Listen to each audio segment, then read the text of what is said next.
할머니, 엄마가 죽었어요. 머리에 피가 많이 나요.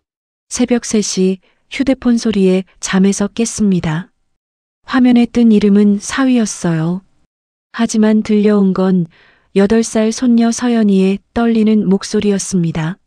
서연아, 무슨 일이야? 제 목소리가 떨렸어요. 엄마가 일어나질 않아요. 피가 너무 많이 나와요. 심장이 멈췄습니다. 지금 어디 있어? 엄마는? 거실이요. 바닥에 쓰러져 있어요.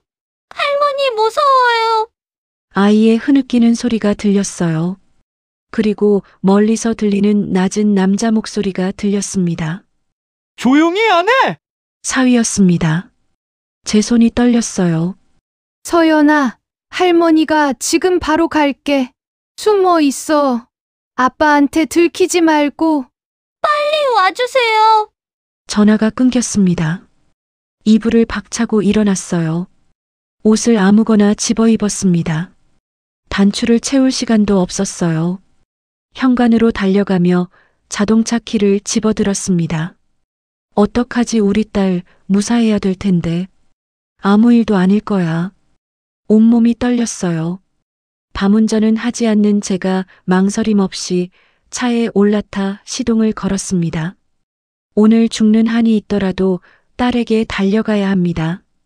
손이 너무 떨려서 키를 2번이나 떨어뜨렸어요. 겨우 시동이 걸렸습니다. 강남까지 1시간. 아니, 오늘은 40분 안에 가야 했어요. 고속도로 진입로에서 악셀을 밟았습니다. 속도계 바늘이 80, 100, 120을 넘어갔어요. 새벽이라 차가 없었지만 핸들을 잡은 손은 계속 떨렸습니다. 백미러로 보이는 제 얼굴은 창백했어요. 73년을 살며 이렇게 무서웠던 적이 없었습니다. 오늘도 시청해주시는 선생님 감사합니다. 좋아요 눌러주시면 이야기 계속 들려드릴게요. 8년 전 사위한테 시골 땅 팔아서 10억을 보탰어요. 병원 개원하면 제 딸 지혜가 행복하게 살 수 있다는 그 말을 믿었습니다. 하지만 지금 제 딸은 피를 흘리며 바닥에 쓰러져 있어요. 내가 미쳤구나. 내가 돈을 줬구나. 그 인간한테. 눈물이 나려 했지만 참았습니다. 지금은 울 때가 아니었어요. 김태진 변호사에게 전화를 걸었습니다. 20년 전 남편이 학비를 대준 그 청년이었어요. 지금은 대한민국 최고의 변호사가 됐습니다. 여보세요? 아주머니? 잠이 덜 깬 목소리였어요. 김 변호사? 우리 지혜 아빠하고 한 약속 기억하지? 네. 무슨 일이십니까? 그 땅 말이야. 강남 땅. 이제 쓸 때가 됐어. 전화 너머로 숨소리가 들렸습니다. 드디어 쓰실 겁니까? 내 딸을 지켜야 돼. 도와줘. 알겠습니다. 바로 준비하겠습니다. 전화를 끊었습니다. 그 인간은 모를 겁니다. 제가 병원 개원할 때 10억 보탠 게 다인 줄 알고 있어요. 하지만 진짜는 따로 있었습니다. 20년 전 남편과 함께 사모은 강남 땅. 아무에게도 말하지 않았던 그 땅 말입니다. 여보, 당신 말이 맞았어요. 딸이 진짜 위험할 때 쓰라고 했죠. 바로 오늘이에요. 고속도로 출구가 보였습니다. 강남까지 10분. 악셀을 더 밟았어요. 8년 전 가을이었습니다. 딸 지혜가 전화를 걸어왔어요. 엄마, 남자친구 생겼어. 소개시켜줄게. 제 가슴이 두근거렸습니다. 우리 딸이 드디어 좋은 사람을 만났구나. 그래. 어떤 사람인데? 성형외과 의사야. 정말 착하고 잘생겼어. 지혜의 목소리가 행복으로 가득했어요. 한 달 후 딸이 그 남자를 데리고 시골집에 왔습니다. 검은색 승용차에서 내린 남자는 말끔한 정장을 입고 있었어요. 처음 뵙겠습니다, 어머님. 강민수입니다. 공손하게 허리를 숙였습니다. 얼굴도 잘생겼고 예의도 발랐어요. 하지만 뭔가 이상했습니다. 저를 볼 때의 눈빛이 순간적으로 날카롭게 느껴졌어요. 기분 탓인가? 저는 생각을 떨쳐냈습니다. 어서 와요. 밥 차려놨어요. 저녁 식사를 준비했어요. 된장찌개, 김치, 제가 키운 채소로 만든 나물들이었습니다. 어머님, 정말 맛있습니다. 역시 시골 음식이 최고네요. 민수는 환하게 웃으며 밥을 먹었어요. 많이 먹어요. 우리 지혜 잘 부탁해요. 네, 제가 정말 행복하게 해주겠습니다. 식사를 하던 민수가 자연스럽게 물었습니다. 어머님, 여기서 계속 사셨어요? 응, 남편이랑 40년 넘게 살았지. 아, 그럼 농사도 오래 지으셨겠네요. 요즘 농사가 힘들다던데. 민수의 목소리는 관심 있다는 듯 다정했어요. 그럼, 힘들지. 나이도 들고. 근데 혼자서 관리하시기 힘드시겠어요. 규모가 어느 정도 되세요? 제 손이 잠깐 멈췄습니다. 질문이 조금 이상했어요. 처음 만난 사람이 땅 규모를 물어보다니. 그냥, 좀 있어. 아, 제가 괜히 실례를 했네요. 죄송합니다. 민수는 얼른 사과했어요. 하지만 눈빛은 여전히 날카로웠습니다. 지혜가 웃으며 끼어들었어요. 우리 집이 원래 땅이 좀 있어. 엄마 아빠가 평생 모아서 산 거야. 아, 그렇구나. 대단하시네요, 어머님. 민수가 저를 보며 고개를 숙였습니다. 하지만 제 눈에는 그 표정이 가식적으로 보였어요. 지혜 아빠가 딸 주려고 사뒀어. 나중에 다 지혜 거야. 그 말을 하는 순간 민수의 눈빛이 변했습니다. 아주 잠깐이었지만 저는 봤어요. 탐욕이 번쩍이는 그 눈빛을요. 어머님, 지혜를 정말 아끼시는군요. 저도 지혜 평생 소중히 할게요. 민수는 지혜의 손을 잡았습니다. 지혜는 행복하게 웃었어요. 하지만 저는 불안했습니다. 식사 후 설거지를 하는데 민수가 밖에 나가더니 집 주변을 천천히 걸었어요. 창문 너머로 보니 민수가 제 밭을 둘러보고 있었습니다. 눈빛이 계산하고 있었어요. 뭔가를 재고 있었습니다. 제 가슴이 철렁했어요. 이 사람, 땅을 보고 있구나. 그날 밤 잠이 오지 않았습니다. 민수의 질문이 계속 떠올랐어요. 너무 자연스럽게 땅 규모를 물었던 그 태도. 내가 너무 예민한 건가? 딸이 행복해 보이는데. 스스로를 다독였습니다. 6개월 후 결혼식이 있었어요. 서울의 화려한 호텔 웨딩홀이었습니다. 저는 한복을 입고 혼자서 혼주석에 앉아 있었어요. 남편의 빈자리가 참 크게 느껴진 날이었어요. 사돈 쪽 하객들은 수백 명이었지만 우리 쪽은 많지 않았습니다. 사돈 어른들이 제 쪽을 힐끗 보며 수군거렸어요. 저 사람 신부 어머니래. 시골에서 농사 짓는다던데. 시골분이라 그런지 연세가 많이 들어 보이시네.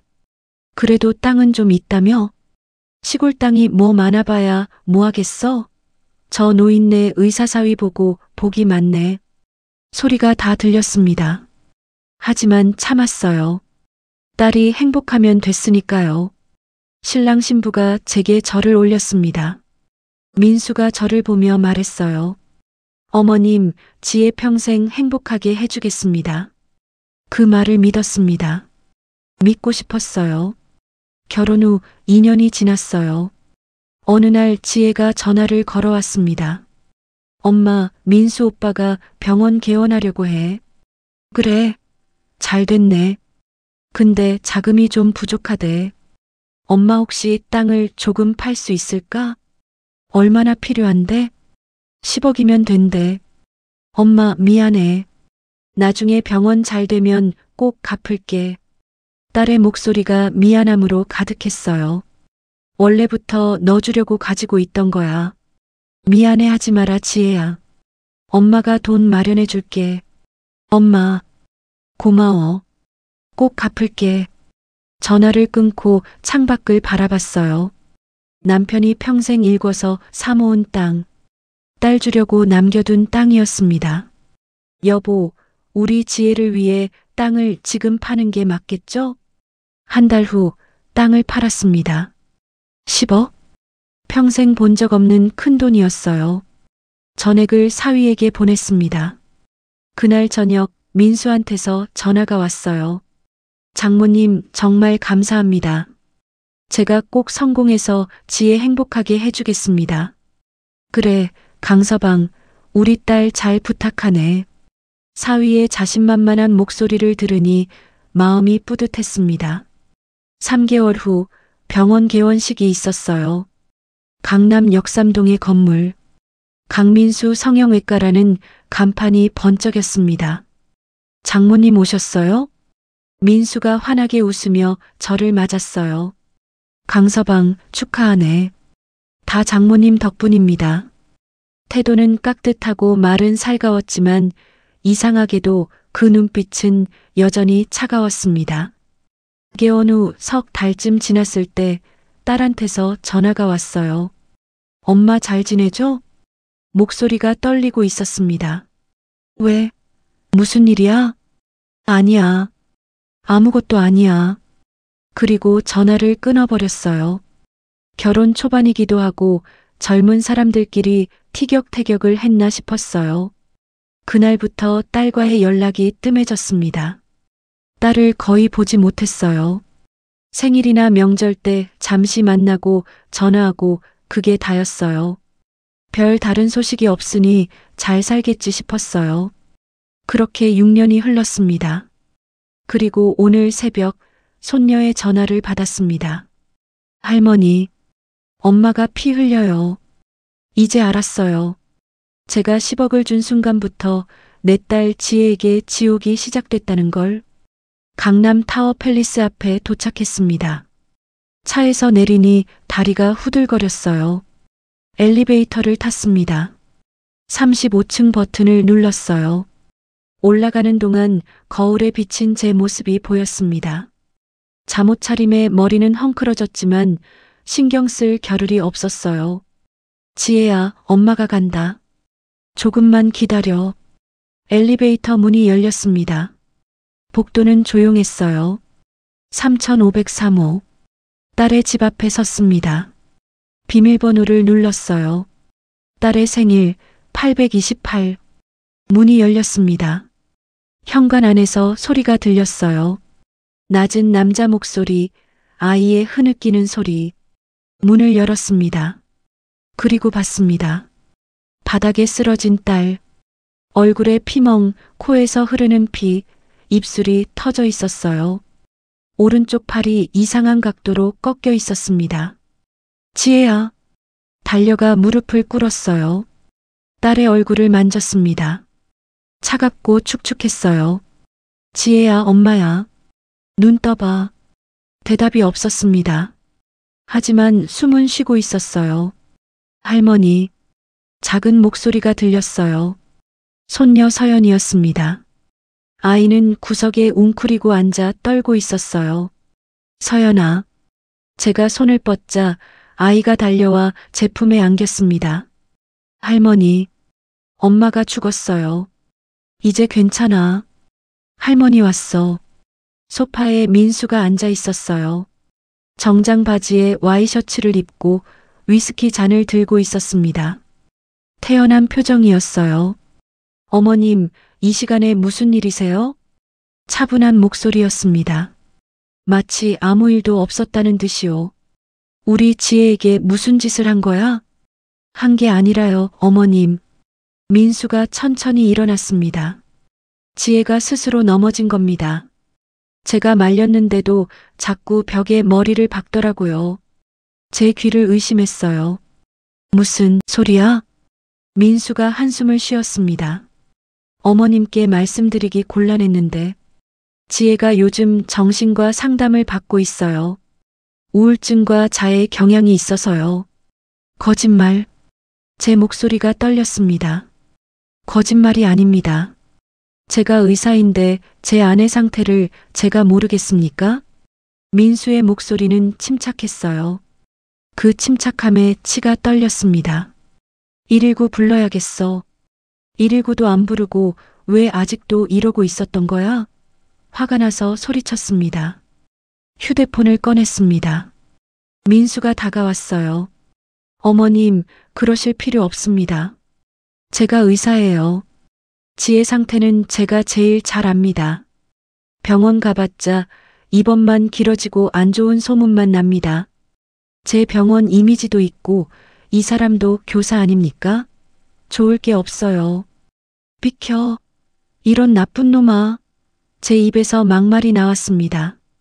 내 딸 지혜가 피를 흘리며 누워 있는데 저는 눈에 보이는 것이 없었어요. 저 나쁜 자식을 죽여버리고 싶었습니다. 119에 전화를 걸었습니다. 민수가 제 손을 잡으려 했지만 뿌리쳤어요. 여기 35층인데요. 사람이 쓰러졌어요. 빨리 와주세요. 전화를 끊자 민수의 얼굴이 차갑게 변했습니다. 어머님, 후회하실 겁니다. 경찰 오면 전 이렇게 말할 거예요. 지혜가 정신과 치료 중이고 자해 경향이 있으며 오늘도 제가 말렸는데 스스로 벽에 머리를 박았다고요. 이런 나쁜 놈아. 거짓말 하지 마라. 천벌 받을 놈아. 민수가 비웃었어요. 전 의사입니다. 강남에서 5년째 병원 운영하는 성형외과 전문이고요. 어머님은 시골에서 농사 짓는 분이죠. 누구 말을 더 믿을 것 같으세요? 제 온몸이 얼어붙었습니다. 민수가 계속 말했어요. 그리고 어머님, 요즘 노인 치매가 흔하잖아요. 혹시 어머님이 착각하신 거 아니에요? 밤중에 갑자기 찾아오시고 없는 일을 있다고 우기시고. 이 인간이. 인간? 민수의 눈빛이 날카로워졌습니다. 장모님이 10억 주셔서 병원 차린 거 감사합니다. 정말 감사해요. 근데 그게 다잖아요. 이제 더 줄 땅도 없으시면서 왜 간섭하십니까? 부부의 일입니다. 간섭하지 마세요. 제 가슴이 무너졌어요. 오히려 장모님이 지혜한테 안 좋은 영향을 끼치는 것 같은데요. 자꾸 친정 생각나게 하고 우울하게 만들고. 제가 정신과 선생님한테 물어봤더니 친정 어머니가 자주 연락하면 지혜 우울증이 심해진다고 하더라고요. 민수가 소파에서 서류를 집어들었어요. 여기 지혜 정신과 진료 기록이에요. 우울증, 불안장애, 자해 충동. 다 기록되어 있습니다. 병원에서 확인 가능해요. 거짓 서류일 거예요. 하지만 증명할 방법이 없었습니다. 그리고 장모님, 민수가 제게 다가왔어요. 집에 CCTV 있는 거 아시죠? 근데 오늘따라 고장났어요. 아무것도 안 찍혔어요. 참 신기하죠? 제 손이 떨렸습니다. 그러니까 누가 누굴 때렸는지 증거가 없어요. 대신 지혜가 정신과 치료받고 있다는 기록은 있고요. 누구 말을 믿을까요? 악마였습니다. 치밀하고 계산적인 악마였어요. 주변을 둘러봤습니다. 벽에 구멍이 여러 개 보였어요. 저것도요, 지혜가 자해한 거예요. 제가 말렸는데도 머리를 벅벅 박더라고요. 제 손목에 상처 보이시죠? 민수가 손목을 보여줬어요. 긁힌 자국이 있었습니다. 지혜가 발작하면서 제 손목을 긁었어요. 이것도 증거가 되죠. 제가 피해자라는. 모든 게 계획이었습니다. 소파 쿠션을 들춰봤어요. 진통제가 숨겨져 있었습니다. 그것도 제가 처방해 준 거예요. 지혜가 두통이 심하다고 해서요. 근데 약을 너무 많이 먹어요. 제가 말려도 안 듣고. 민수는 모든 걸 준비해뒀어요. 술병만 가득했어요. 지혜가 술을 많이 마셔요. 우울해서요. 제가 말렸는데 안 듣더라고요. 오늘도 제가 말렸는데 술 마시고 비틀거리다가 넘어진 겁니다. 구급차 사이렌 소리가 들렸습니다. 민수가 옷매무새를 고치며 말했어요. 어머님, 구급대원들한테 뭐라고 하시든 상관없어요. 전 의사고 증거도 다 있으니까요. 오히려 어머님이 치매로 착각하신 거라고 할 수도 있죠. 제 눈에서 눈물이 흘렀습니다. 분노가 아니라 억울함이었어요. 구급대원들이 올라왔습니다. 환자가 어디 계세요? 여기요. 민수가 친절하게 안내했어요. 제 아내입니다. 정신과 치료 중인데 오늘 자해를 해서요. 급히 연락드렸습니다. 구급대원들이 딸을 들것에 옮겼어요. 제가 나서려 하자 민수가 막았습니다. 제가 보호자로 가겠습니다. 어머님은 연세도 있으시고 밤늦었으니 집에 가세요. 비켜라 이 자식아. 어머님 소리 지르시면 더 이상해 보여요. 치매 증상 아니냐고 의심받으실 거예요. 민수가 속삭였습니다. 구급대원에게 말했어요. 저도 같이 갑니다. 전 친정 어머니예요. 구급대원이 고개를 끄덕였습니다. 병원으로 가는 구급차 안. 민수도 함께 탔어요. 민수가 제 옆에 앉아 낮게 속삭였습니다. 어머님 10억 감사했어요. 근데 이제 그만 우리 일에 끼어들지 마세요. 더 줄 돈도 없으시잖아요. 제 주먹이 떨렸습니다. 응급실에 도착했어요. 경찰이 와 있었습니다. 신고 들어와서 왔습니다. 무슨 일이신가요? 민수가 침착하게 대답했어요. 제 아내가 정신과 치료 중입니다. 우울증과 자해 경향이 있어서요. 오늘 제가 말렸는데도 벽에 머리를 박았습니다. 여기 진료 기록 있습니다. 경찰이 서류를 확인했어요. 그런데 장모님께서 제가 때렸다고 오해하시는 것 같아요. 연세가 있으셔서. 거짓말이에요. 제가 소리쳤습니다. 경찰이 저를 보았어요. 어머님 목격하셨습니까? 아니요. 전 도착했을 때 이미 말문이 막혔습니다. 민수가 경찰에게 말했어요. 장모님이 밤늦게 갑자기 오셔서 착각하신 것 같습니다. 제가 의사인데 제 아내를 때릴 이유가 없죠. 경찰이 고개를 끄덕였습니다. 제 무릎에 힘이 풀렸어요. 복도 의자에 앉아 손녀를 안았습니다. 휴대폰을 꺼내 김태진에게 전화를 걸었어요. 김 변호사님, 제 목소리가 떨렸습니다. 그 땅 말입니다. 강남 땅, 이제 쓸 때가 됐어요. 알겠습니다. 그리고 강민수 그 인간, 모든 걸 조사해 주세요. 정신과 진료 기록부터요. 분명 조작했을 겁니다. 전화를 끊고 창밖을 바라봤어요. 민수는 모릅니다. 10억이 다인 줄 알고 있어요. 하지만 진짜는 지금부터였습니다. 강남 재개발 땅 2,000평, 평당 5천만 원, 총 100억. 이 인간아, 넌 의사라서 이겼다고 생각하지. 하지만 난 100억 땅 주인이야. 조용히 중얼거렸습니다. 이제부터 진짜 싸움이 시작됩니다.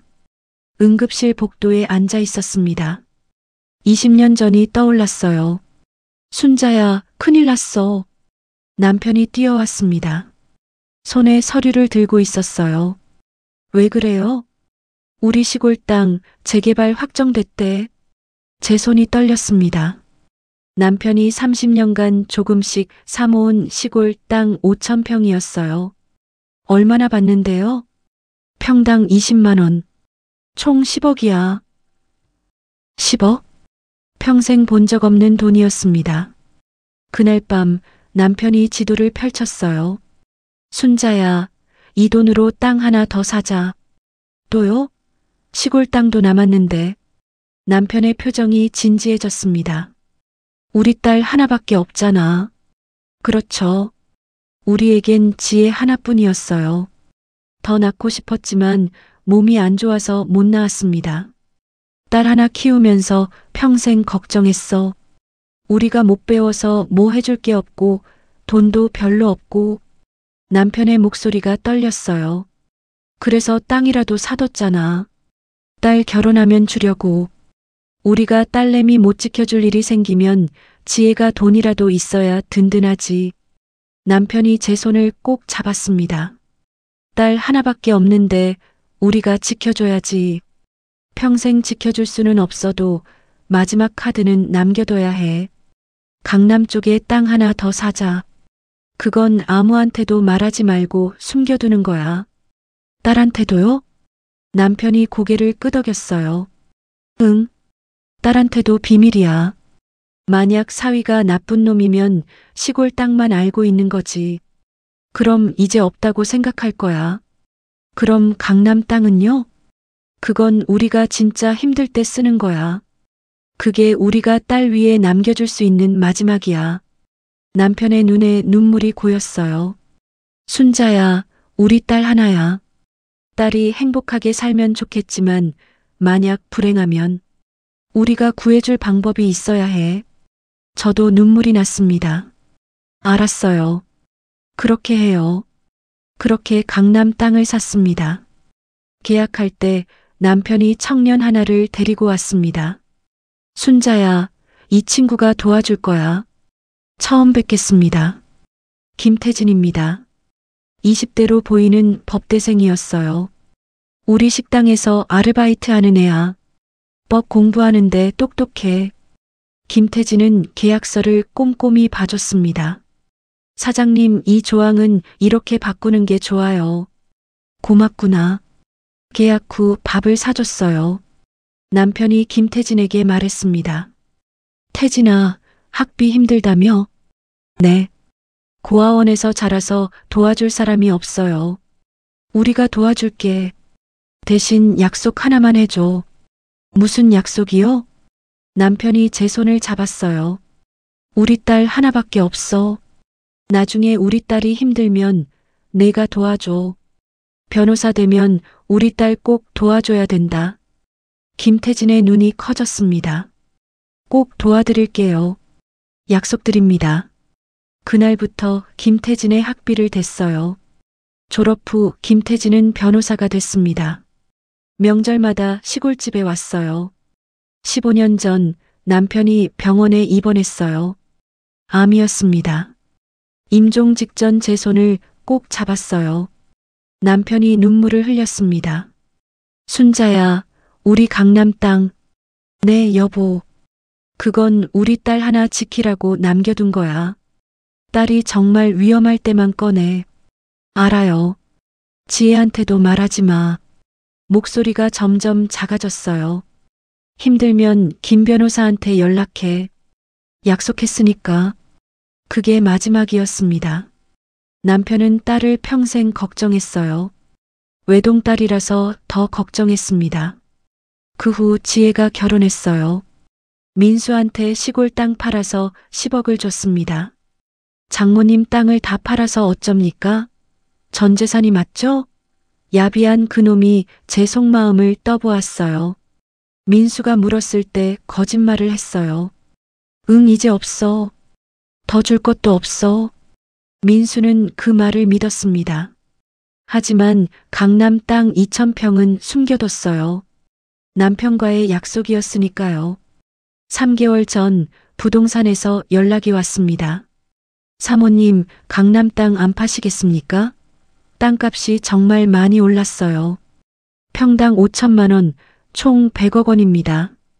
그날 밤 남편 사진 앞에 앉았어요. 여보, 당신이 남긴 땅 100억 됐어요. 당신 말대로 숨겨뒀어요. 그리고 오늘 딸이 쓰러졌습니다. 김태진이 왔어요. 아줌마. 40대가 된 김태진이 서류 가방을 들고 있었어요. 지혜가 어때요? 수술 중이야. 팔이 부러지고 온몸에 멍이, 목이 메었습니다. 사위가 그랬어요? 응. 10억 받고는 이제 쓸모없다며. 우리 딸을.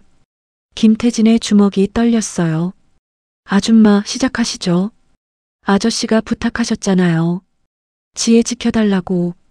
그래. 시작하자. 김태진이 서류를 꺼냈습니다. 강남 5호동 토지 2,000평. 소유주 김순자. 눈물이 흘렀어요. 여보, 당신이 남긴 마지막 카드예요. 우리 딸 하나 지키려고 숨겨둔 거. 이제 쓸게요. 김태진이 물었습니다. 강민수, 어떻게 할까요? 그 나쁜 자식 어떻게 해도 내분이 안 풀려. 최대한 복수하고 싶어. 그 악마 같은 자식, 내 딸을 그렇게 때린 놈을 죽이고 싶다. 정말, 알겠습니다. 아저씨와의 약속 지키겠습니다. 사흘이 지났습니다. 딸 지혜는 수술을 마치고 병실에 누워 있었어요.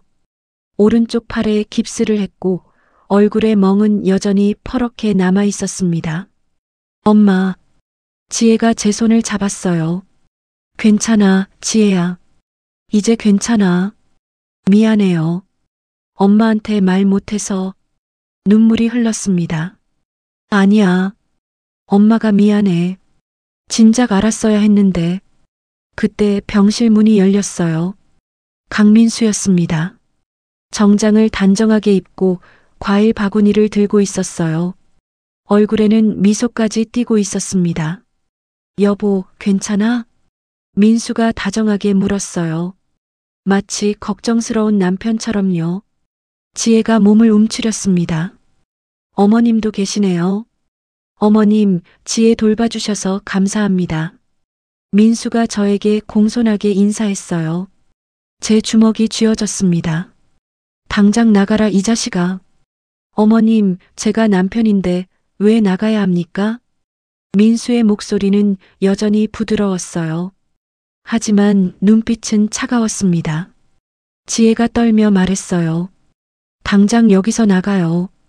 여보, 괜찮아. 난 걱정돼서 온 거야. 어머님이 오해하시는 것 같아서. 민수가 다시 다정한 목소리로 돌아왔어요. 어머님, 지혜가 정신과 치료 중인 거 아시죠? 의사 소견서도 있어요. 자해 경향이 있다고 나와 있습니다. 거짓말이었어요. 하지만 증명할 방법이 없었습니다. 나가지 않으면 경찰 부를 거야. 민수가 어깨를 으쓱했어요. 부르세요. 경찰 와도 전 아무 잘못 없으니까요. 오히려 어머님이 가짜 증언하시는 거 아니냐고 물을걸요? 그때 병실 문이 다시 열렸습니다. 김태진이었어요. 실례하겠습니다. 정장을 입은 김태진이 들어왔습니다. 뒤에 젊은 남자 둘이 더 따라왔어요. 민수가 인상을 찌푸렸어요. 누구십니까? 법무법인 정의 대표 변호사 김태진입니다. 박지혜 씨의 대리인입니다. 김태진이 명함을 내밀었어요. 민수의 얼굴이 굳었습니다. 변호사요? 왜 변호사가 필요합니까? 가정폭력 사건 조사 중입니다. 나가주시겠습니까? 가정폭력이라니요. 제 아내가 스스로 넘어진 겁니다. 정신과 기록도 있어요. 민수가 목소리를 높였어요. 김태진이 서류를 꺼냈습니다. CCTV 복구본입니다. 경찰에서 확보했습니다. CCTV는 고장났다고 했잖아요. 고장난 게 아니라 삭제하셨죠. 하지만 복구 전문가가 살렸습니다. 김태진이 태블릿을 켰어요. 영상이 보였습니다. 민수가 지혜의 머리채를 잡고 벽에 박는 장면이었어요. 민수의 얼굴이 새하얗게 변했습니다. 경찰에 제출했습니다. 곧 조사 나올 겁니다. 김태진이 서류를 챙겼어요. 민수가 황급히 병실을 나갔습니다. 뒤도 돌아보지 않고요. 저는 그제야 숨을 쉴 수 있었어요. 다음 날 민수의 병원에 등기우편이 도착했습니다. 건물 임대차 계약 해지 통보. 민수가 전화를 걸어왔어요. 아니 장모님, 이게 무슨 일입니까?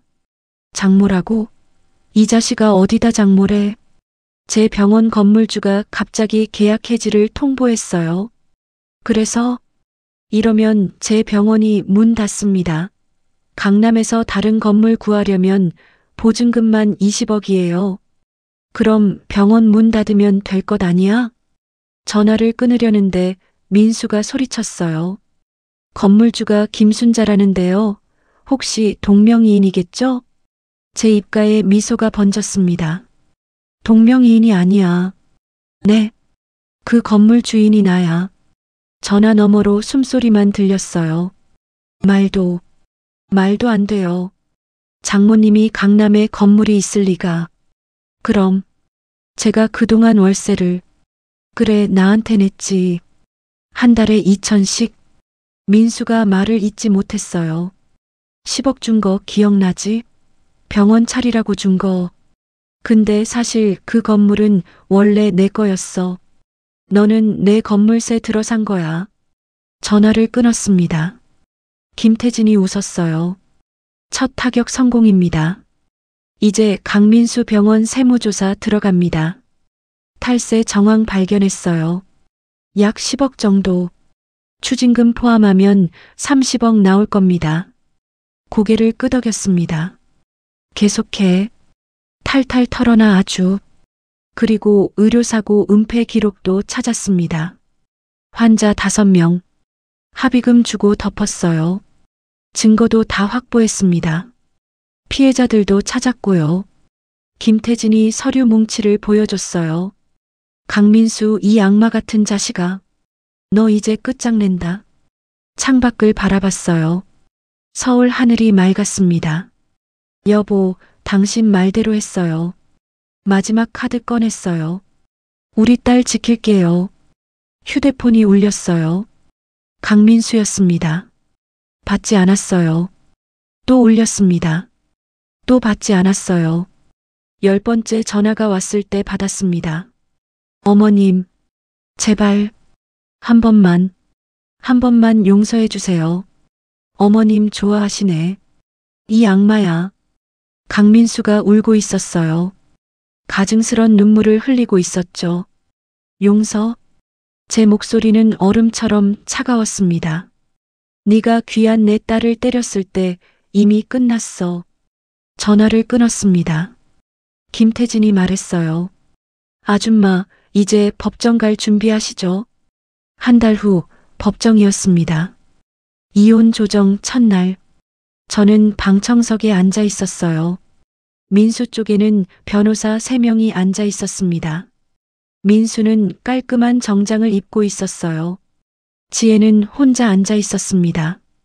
팔의 깁스는 풀렸지만 얼굴의 멍은 아직 남아 있었어요. 민수의 변호사가 일어났습니다. 재판장님, 원고는 정신과 치료를 받고 있습니다. 우울증과 자해 경향이 있어서 스스로 다친 것입니다. 지금 원고는 그릇된 판단으로 이혼을 원하고 있습니다. 남편 측은 이런 아내를 다 이해하고 이혼을 원하지 않으며 아내의 치료를 도울 예정입니다. 거짓말이었어요. 하지만 서류를 제출했습니다. 피고는 강남에서 5년간 병원을 운영한 성실한 의사입니다. 민수가 자신만만하게 고개를 끄덕였어요. 원고 모친 김순자 씨는 시골에서 농사 짓는 73세 노인입니다. 약간의 치매 증세가 보이는 나이이지요. 제 주먹이 쥐어졌습니다. 그때 법정 문이 열렸습니다. 김태진이 들어왔어요. 뒤에 변호사 5명이 더 따라왔습니다. 실례하겠습니다. 재판장이 물었습니다. 누구십니까? 법무법인 정의 대표 김태진입니다.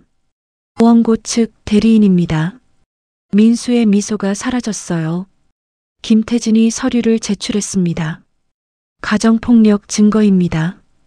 복구한 CCTV 영상, 병원 진단서, 이웃 증언입니다. 민수의 변호사가 가로막았어요. 재판장님, 그 CCTV는 불법 복구된 것입니다. 증거 능력이 없습니다. 민수가 일어서며 소리쳤습니다. 제 아내가 정신과 치료 중이라니까요. 여기 의사 소견서 있습니다. 저는 의사입니다. 5년간 강남에서 병원 운영했고 제 말을 안 믿으시겠습니까? 목소리에 힘이 실렸어요. 의사라는 권위를 내세웠습니다. 반면 저쪽은 뭡니까? 시골 노인이 변호사 고용했다고 달라질 게 있습니까? 민수가 저를 가리키며 비웃었어요. 김순자 씨 73세. 초등학교도 제대로 안 나온 무식한 노인입니다. 치매 검사도 받아보셨습니까? 제 얼굴이 화끈거렸습니다. 아마 치매 초기 증상으로 헛것을 보신 것 같습니다. 자기 딸이 때린다고 착각하시는 거죠. 민수의 말에 방청객들이 웅성거렸어요. 김태진이 저를 봤습니다. 고개를 끄덕였어요. 일어섰습니다. 증인석으로 걸어갔어요. 치매 노인이 증언을 한다고요? 재판장님, 이게 말이 됩니까? 증인, 선서하십시오. 선서를 했습니다. 김태진이 물었어요. 증인, 피고에게 10억을 주신 이유가 무엇입니까?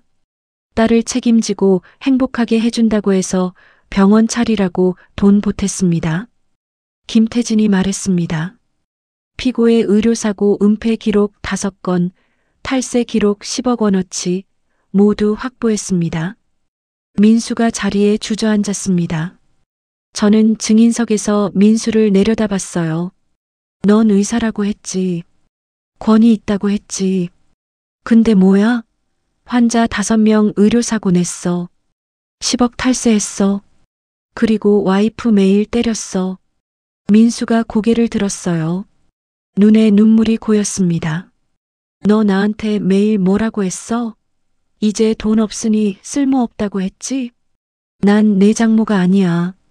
지혜는 이제 내 와이프도 아니고. 강민수, 내가 우리 딸한테 한 짓 하나하나 기억해. 8년 동안 매일 때렸어. 손녀 앞에서도 때렸어. 김태진이 태블릿을 켰어요. CCTV 영상이 재생됐습니다. 민수가 지혜의 머리채를 잡고 벽에 박는 장면. 방청석에서 탄식이 나왔어요. 이게 내가 말하는 실수야? 정신과 환자의 자해야? 민수가 완전히 무너졌습니다. 죄송합니다. 죄송합니다. 이제 사과해. 늦었어. 2달 후 판결이 났습니다. 이혼 인정. 위자료 30억 원. 양육권 전부 원고. 피고는 상해제 징역 3년, 의료사고 은폐의사 면허 정지 5년, 탈세 추징금 30억 원. 망치 소리가 울렸어요. 민수가 법정 바닥에 무릎을 꿇었습니다. 얼굴을 2 손으로 감싸고 울었어요. 끝났어. 다 끝났어. 저는 민수를 내려다봤습니다. 너 내 돈 10억 받고도 우리 딸 때렸지. 이제 60억 물어내. 위자료 30억, 추징금 30억. 그리고 감옥 3년 살아. 내가 우리 딸한테 준 고통보다 훨씬 적어. 법정을 나왔어요. 지혜가 제 손을 잡았습니다. 엄마, 고맙고 미안해. 내가 행복하게 살지 못해서 정말 미안해. 이제 끝났어. 우리 새로 시작하자. 김태진이 다가왔어요. 아줌마 약속 지켰습니다. 고마워, 태진아. 창밖으로 햇살이 쏟아졌습니다. 6개월이 지났습니다. 할머니, 오늘 학교에서 그림 그리기 대회예요. 손녀 서연이가 밝게 웃었어요. 6개월 전과는 완전히 다른 아이였습니다. 그래, 우리 서연이 잘 그리겠네. 엄마가 도시락 싸줬어요. 할머니가 키운 토마토도 넣어줬어요. 지혜가 웃으며 주방에서 나왔습니다. 얼굴에 생기가 돌았어요. 학교에 복직한 지 3개월이 됐습니다. 엄마 덕분이야. 그런 얘기 하지 말자. 다 지났어. 서연이가 가방을 메고 현관으로 갔습니다. 할머니, 엄마 다녀올게요. 조심히 다녀와. 문이 닫혔어요. 조용해졌습니다. 지혜가 물었어요. 엄마, 오늘 쉼터 개소식이지? 응. 나도 같이 갈게.